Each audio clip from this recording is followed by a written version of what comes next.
All right, we're going to call to order the Facilities Committee meeting on January 24th at 6:02 p.m.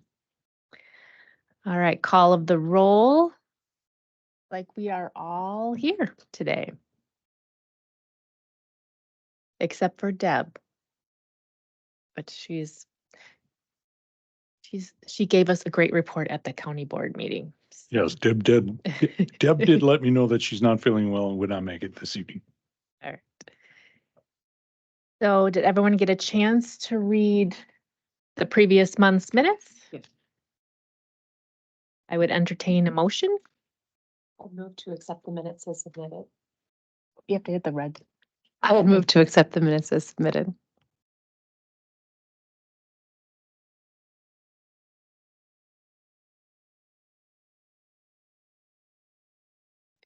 Here's this on. You have to hit the right button. A second. All right, any discussion? All in favor?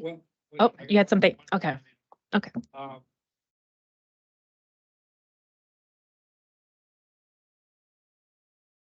Last meeting, Bob Bauer, county board member, came and asked us about the land on the islands down on the Chippewa or Chippewa River. And I've been talking to people, and I even talked to a lady that has a book for sale on the thing that's called Happy Island. And I guess it's we've since then I've been told that that's going to be probably moved over to PR&D for further discussion. And Bob presented a real good argument that if we're going to spend $5 million on a highway shop, and we have property that may have a value close to that, we should find out what the value is.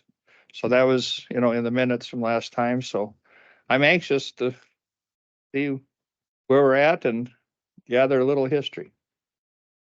So, I think there'll be further discussion oh yeah, But- around that. Yeah. There's been a little digging. Yeah. About it. All right, any other discussion about the minutes? All in favor, say aye. Aye. Aye. Any opposed? Nope, all right, that passes. The next item on the agenda, do we have any public comment? No public comment. Okay, great, thank you.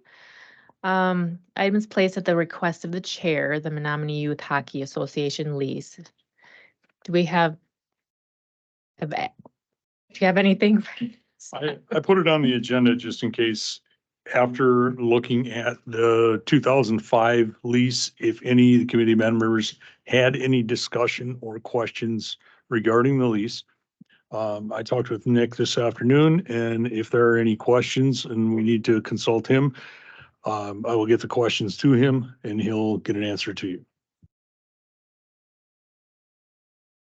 Did anyone review further? Oh, Madam Chairman, I think the one thing that I've heard people discuss, pro and con, is a part in the lease there where Dunn County cannot interfere with what they're doing. And I think this all focuses back to the time when the county had the racetrack shut down with people wearing masks and could not use the racetrack or attend races, that the Hockey Association was having an indoor swap meet. So I guess I would hope that the whole board would have the ability to express themselves and make an opinion on how strong that lease should be in that regard, whether the Dunn County can say, this is, you have to follow what the health department says, or you as a group to decide to do what you want to do. So I would hope that that part of the contract is discussed. Yeah, I don't remember seeing a public health, but I think that was way before we were thinking about closing things down, and Right. so might be Well, anyway, something. it may never ever happen again, Right. but I mean, you know, they're a pretty big uh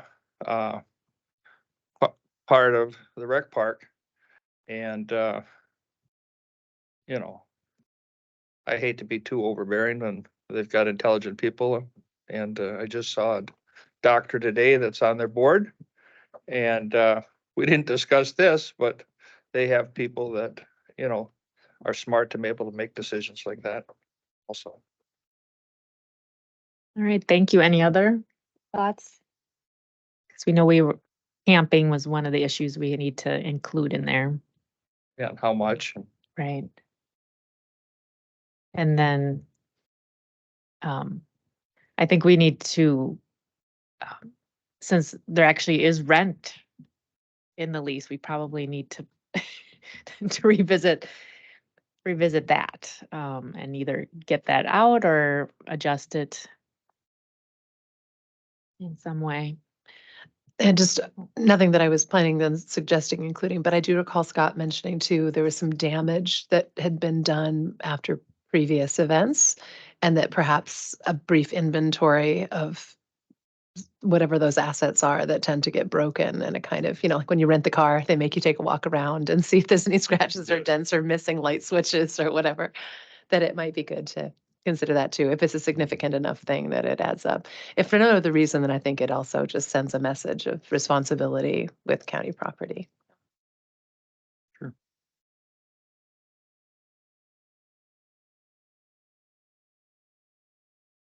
I believe Nick mentioned that, you know, if we bring to him our ideas of what should be included, then he can kind of use the draft from 2018, I think, and then work from there.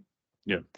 And that we probably need to set a meeting with Red Cedar Racing as well, since theirs is up 2024. Yes, their lease ends end of 2024. And it would probably be best to get some discussion going with racing to get a new lease established and get it all agreed upon. Great. Any thoughts on leases? Okay. I brought my stack just in case. All right, so staff and recreation reports. We'll skip the fair and fair board.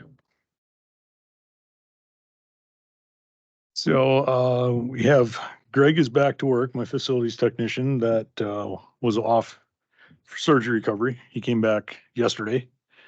So it's a welcome addition to have him back, working with the guys. Facility worker that I hired started on January 2nd. Rod Schrader started with us. He's doing very well as a facility worker. So now I am back to fully staffed. Technically, I have one custodian that is off on injury recovery right at the moment. And I did fill the position for custodian at the neighbors. So all positions are technically filled right at the moment, which is very good. Getting things caught up and working forward on all that. So operations are going good. Projects, you may have seen walking in that there are roll-up doors now installed out in the hallways for added security. Once we get those implemented and get all the security in, those doors will be brought down at 4:30. And then when there are meetings like this in the evening, then people from the public can come in and access the conference rooms, the restrooms, and then go back out the same door. They won't be able to access the rest of the buildings or the building like they can now. So that'll work good. Just wanted to report too that the overhead garage doors at neighbors of Dunn County were installed this week. Got that taken care of. So now we have new doors. So less problems with that. No updates on fleet, other than the Fleet cars are running good, seem to be doing well. As far as monthly financials, gave you the financials. That'd be through December of 2023. A few things it's a few invoices that'll be trickling in, finishing up from 2023. I know I have some credit card receipts that'll be added into there for expenses. That'll change things a little bit on the finals. But I'm also working on prepared today the carry forwards. Got those over to Beata, so she'll look those over and those will be prepared. Be bringing the carry forwards to next month's meeting for approval. And then I'll be working on the capital improvements for 2024 to get those, or sorry, capital improvements for 2025. Get those together and submit it over there. Energy wise, Chris and I met with Excel for checking out information on if they would be able to help us for like an energy audit for our buildings. And it didn't seem like that program was really suited for us. That was more a program for all of Dunn County. So we checked that out and had information at a meeting on that. We had another meeting with another company today looking at for options for an energy audit. So we're going to see how they will be able to help us. We'll get them some information on our usage and everything, and they'll get a report back to us and let us know what our options are, what we can do as far as areas of energy savings for the future. And that should be all that I have. Any questions? I got a question, Scott. Yes. I don't know to have this in hard and facts, but I do know that in Minnesota, in funding their green projects, whether it's transmission lines, to move power, from western Minnesota into the Twin Cities area, that people were able to choose to have an energy rate that they would contribute over and above their usage to support green energy projects. And I was just wondering, seeing that Dunn County, I think we had a resolution that we wanted to be energy independent, or whatever the term was, by 2050. And if are we paying more than what we use to support green energy? Do you have any idea? I mean, is there one rate for electricity, or are there more than one rates for electricity? And where does Dunn County? I actually don't know about that. As far as I've never seen anything on any of our buildings that was going toward anything green. Yes, the facilities committee did pass a resolution to be carbon free by 2050. Same as what XL Energy has Right. in City of Menominee. But I don't know as far as any contribution to being green. I'm not aware of any of that. I've never seen it on any building. Well, if you hear anything, or would you bring it back to us if the case one way or the other? Because it's one of those ideas that people have opinions on, and we ought to at least know, where we're at and what we're doing. Yes, I can check into that. I can talk with my contact at XL Energy about that too and get more information. Yeah, because maybe what I've heard is just baloney. Okay. I hear a lot of baloney. I can check that out. Okay, thanks. I know you can do that for your residential. Well, okay, see, but So- maybe that's so- what I heard. So I know that's a possibility. Would it be helpful if I don't know if you've been watching that dashboard that Abrina set up? Because that's supposed to come automatically, right, from Excel? Yes. So would it be useful to bring the energy use each month? Just Possibly, yeah. see how we're Uh, tracking or? If you want a report on that, I can check into it and get a report see? coming. Yeah, Yeah, maybe we can watch from month to month or whatever. And sure. And now that I'm thinking about it, Larry, I wonder if what you heard about,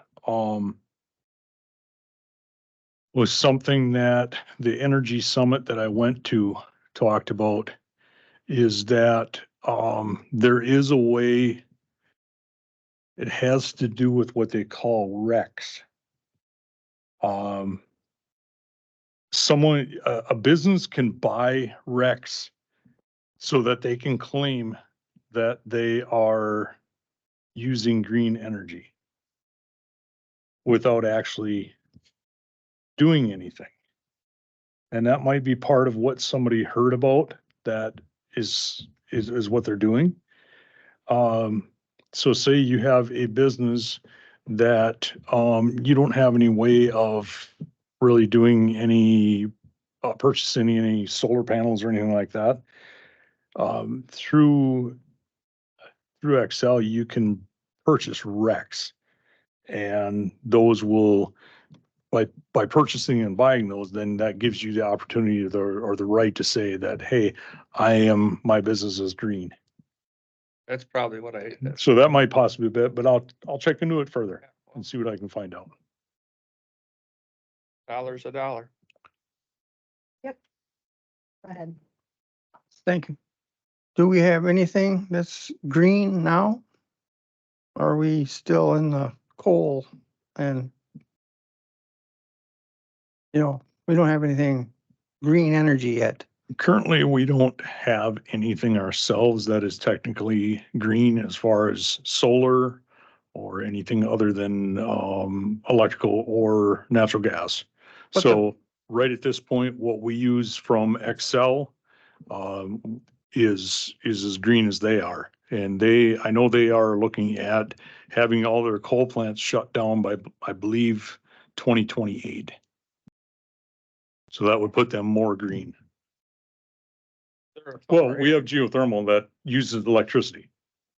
So they're still using coal plants to produce electricity at this point. And the transit bus, they have electric buses now, or are they getting, I don't remember. Getting electric. Yeah, buses. okay. So that's a start. Yeah. Okay, thanks. Do we need to help in any way, like to create a plan, because you're working on getting the judicial center switched to geothermal, if that's possible? Like, can we help make that happen or what? So that's one of the things, the company that, Chris, Dan and I met with today, they will take a look at that stuff and they'll give recommendations as to areas that we can put money into to save energy. Okay. They will do they're looking at, they will, be like a general contractor, so to speak. And they would give you, recommendations on areas and what can be done. And then once we find out that information, then we can go forward from that. Okay. That'll be cool. That's exciting. Yes. Oh, yeah. So when you do that geothermal, do you go straight down in the ground or do you go in a circle or? The wells for this building and for the neighbors are vertical wells. They're drilled Okay. straight down in the ground. All right. Okay, thanks. Any other questions? All right. Oh, you need to come to a microphone. Maybe you want to offer to take them, to show them at some point.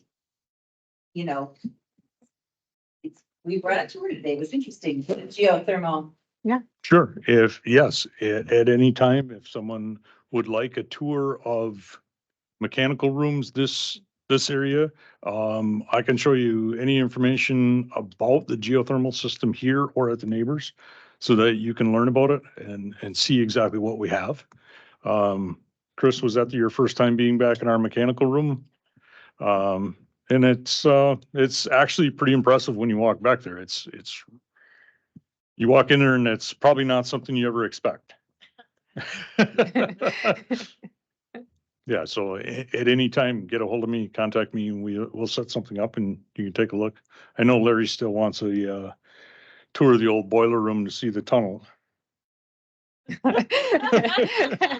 So, I want to be able to say that I was in the tunnel. hey, you gotta make it happen. And it only took me 6 or 7 years of asking, but by God, I made her. All right. Any other thoughts or questions? Well, thank you for the report. So You're no welcome. corporate council. So then the next is the 2025 clean sweep. Yes, so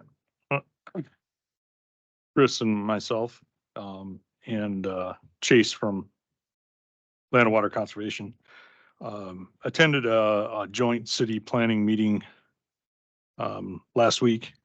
And it was about the city has been involved in Queen's Clean Sweep program, as was Dunn County when we had our solid waste department. Megan Hines, that used to work for Dunn County Solid Waste, now works for the city.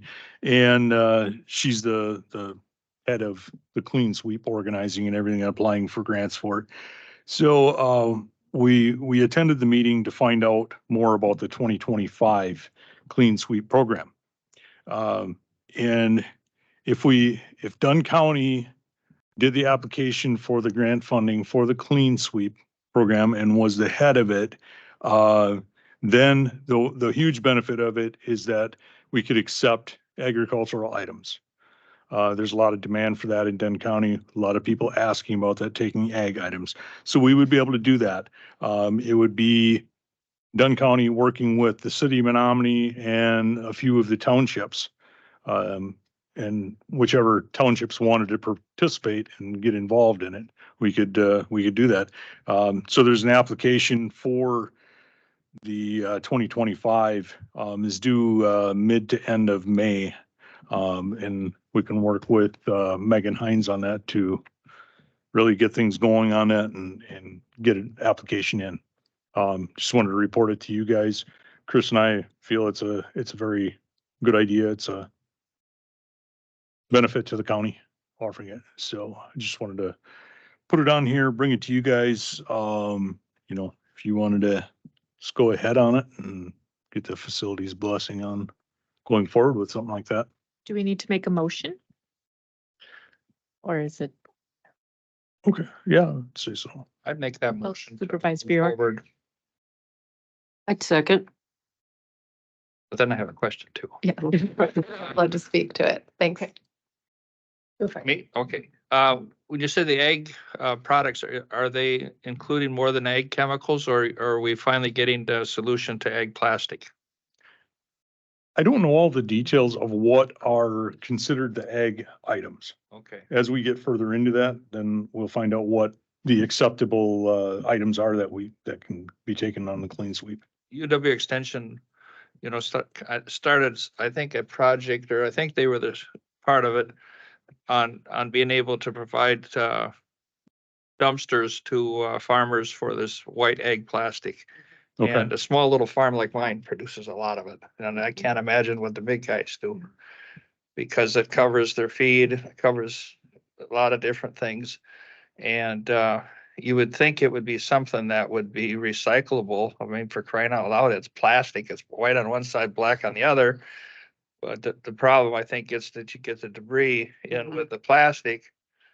But, when you think about how they recycle tires, I mean, this here would just be miles ahead, easier to do something with. But so that would be the only question I'd have on what ag products.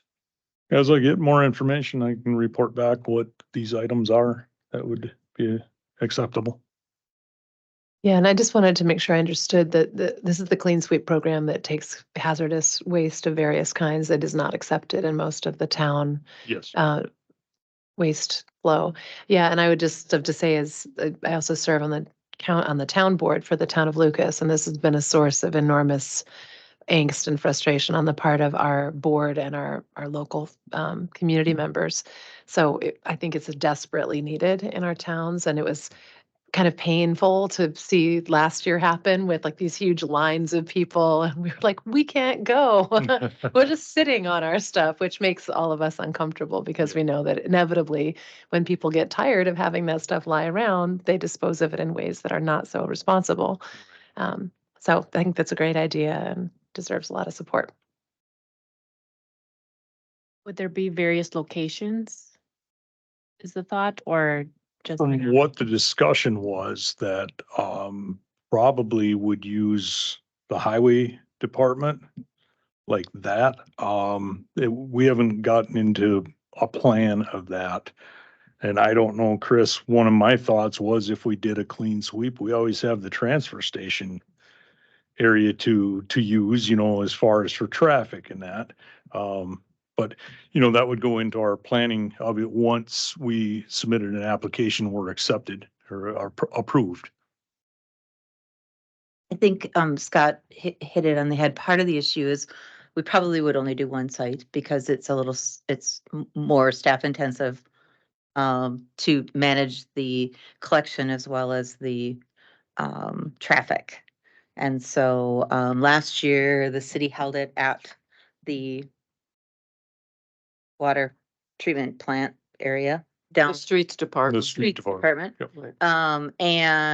and dealt with traffic. So dealt with significant traffic issues in the beginning. By the end of the afternoon, there wasn't anyone. So they would be interested in a spot where we could do better traffic management, safer traffic management. A couple of other things that I think are worth noting. So essentially you apply for a grant from the state of Wisconsin towards some of the cost of the reclamation of these items. If we apply for the agricultural chemical piece of it, that actually is funded by the farmers or the agricultural entities that bring it. So that gets handled a little bit differently. It's an appointment, and you say ahead of time what it is that you're bringing, so that it's properly there's proper safety to receive it, and it's generally larger quantities, and then that actually gets billed back then to the person that's dropping it off um, at the end of that. But it is, if we, depending on how far reaching we want to go, and if we did the whole county, we probably had some work to do with some of the municipalities around at least sharing in a little bit of the cost that's not covered by the grant. But you're absolutely right, Pilar, that if you don't do that, eventually people just get tired of it and dump it. So. Oh, one suggestion I might make is, having observed the traffic, that maybe there is a way to stage, have windows of opportunity for town by town or sector by sector or something. I realize logistically that might be more complicated, but I think it would contribute to a more positive experience overall. People also get very frustrated waiting in long lines, and I could see that could cause a diminishment of participation or a sense of frustration. I am interested in also just saying for the record, I think that there's a growing frustration on the part of community members in our town about the change to move from county handling of waste to local municipal handling of it. And both of the locations that are close to where most of our residents live have stopped handling bag sales, for example. There's a kind of washing our hands of it that's happened. And I think that this is a growing issue on the part of a lot of small towns like ours. I would love to see the issue brought up again in a public forum or having, some community feedback on just how well this is or is not working. Because I think for a lot of towns, it is, the experiment has not gone well. And it's the topic of a lot of chatter at the local bars. And there's a lot of ideas floating around about, ways it's being handled better or worse in some towns. But overall, it has been a source of quite a lot of frustration for people in my town. So we're looking for better solutions overall.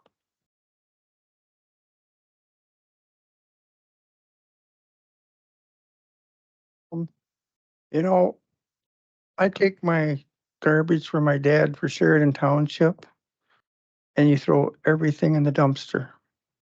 I'd help my stepdaughter in Colfax and you got to separate. And it says it's a law to recycle. And I go to Stanton, they kind of put everything in a plastic bag. So like you're saying, everything is different from municipality to they should have all the same or we should just, like you said, just get rid of it somehow in some way, but that's about it. I was just gonna mention one other thing because this came up when we were talking last week. And I personally experienced this and it was a very positive experience. So First Choice Recycling in Eau Claire is located at the bottom of Claremont and Menominee Street, which across another corner of that is, I think it's called the Eau Claire Ale House now or something Yeah. like that. But kind of back, a little bit tucked back there is First Choice Electronics Recycling, and they will take all things free of charge electronic. So we had cleaned out a room in our church building that had like some old TVs and some old electronic equipment and a laptop, et cetera, et cetera.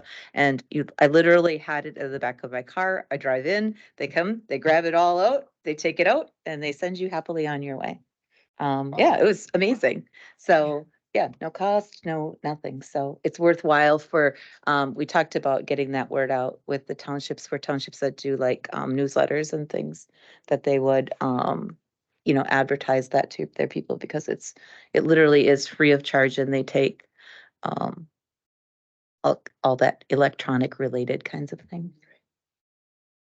Yes, they have a website you can go on that tells everything that they accept and if there's any costs or anything like that.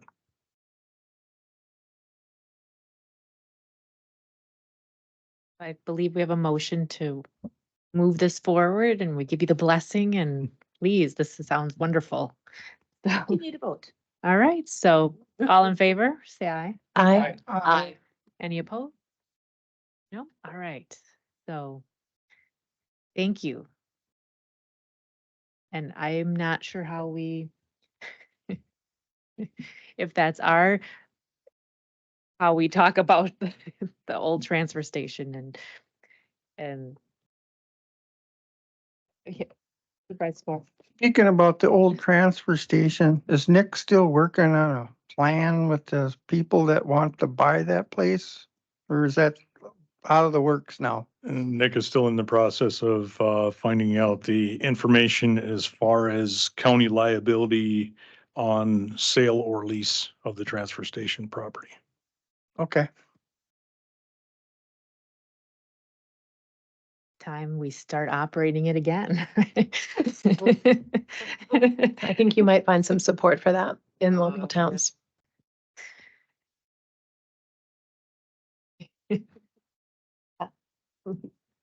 Long as they're continuing to talk about waste.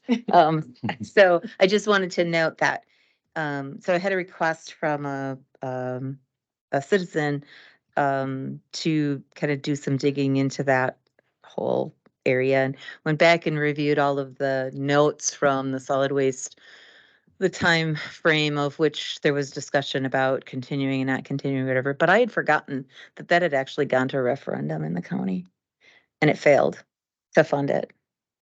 So now, would that be the same going forward after people have experienced it being a different way? But when the county laid out what the cost would be to continue to do solid waste recycling,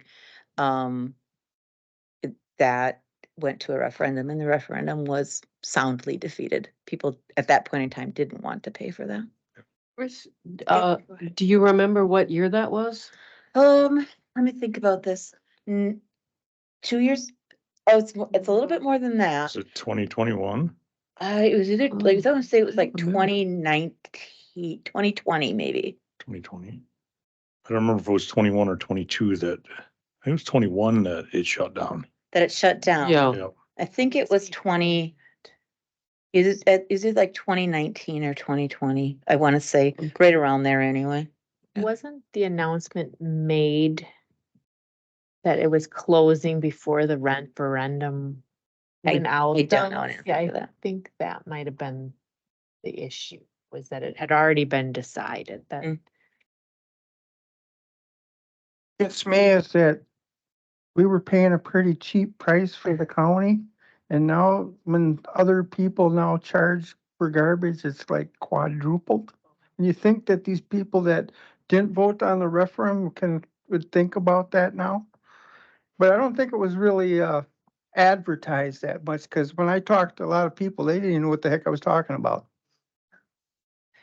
I will say that that was one of the issues. I think that everyone responded negatively to the idea, would you like to pay $20 more per person?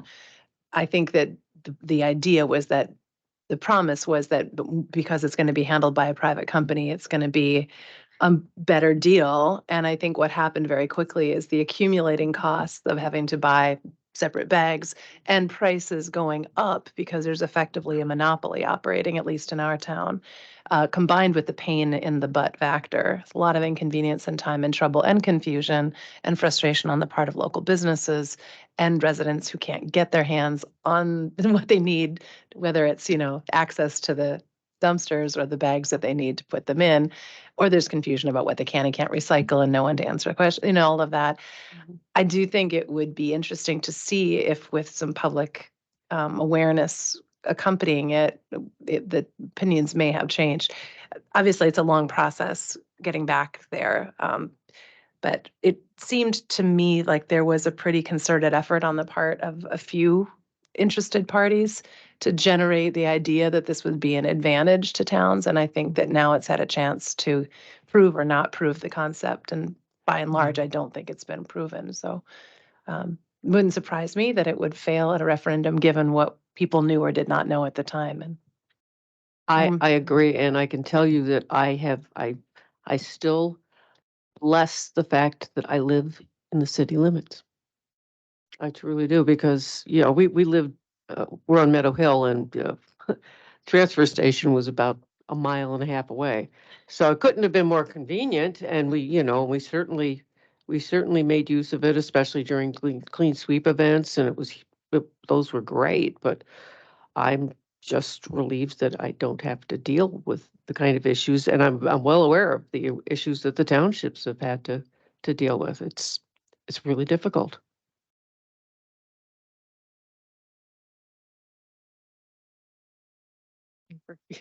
Had one more thing. I think it's a really, this is a little philosophical, but I think it's one of those situations that's like a lot of things in life. I think we can get stuck in believing it's a choice between a really good decision and a really bad decision. And the reality of it is that they were complicated decisions. The cost will continue, continues to go up for everything. It was an aging facility. There needed to be a replacement. There was, I think, until people are aware of sort of what the implications are, and sometimes you just have to live those. There's a sense that there's got to be a better way, and then the better way doesn't turn out to be a better way, and it's complicated. And as I recall, part of the decision making, I remember reporting on this like probably back in 2017, the fact that the solid waste, they weren't getting the prices that they had been getting for the recyclables. I mean, that market, like just bottomed out. I think had something to do with shipping it out to China or something, so Yep. as I recall, so.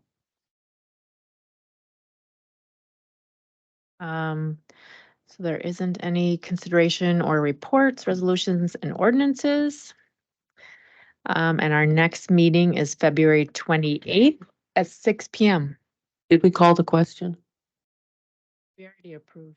Oh, did we we- did we approve the motion? Oh, okay, I missed it. Okay, never mind. I saw you. Sorry, it's been a long day. All right. So there's no announcements, then I think we can adjourn. 6:42. All right, thank you, everyone.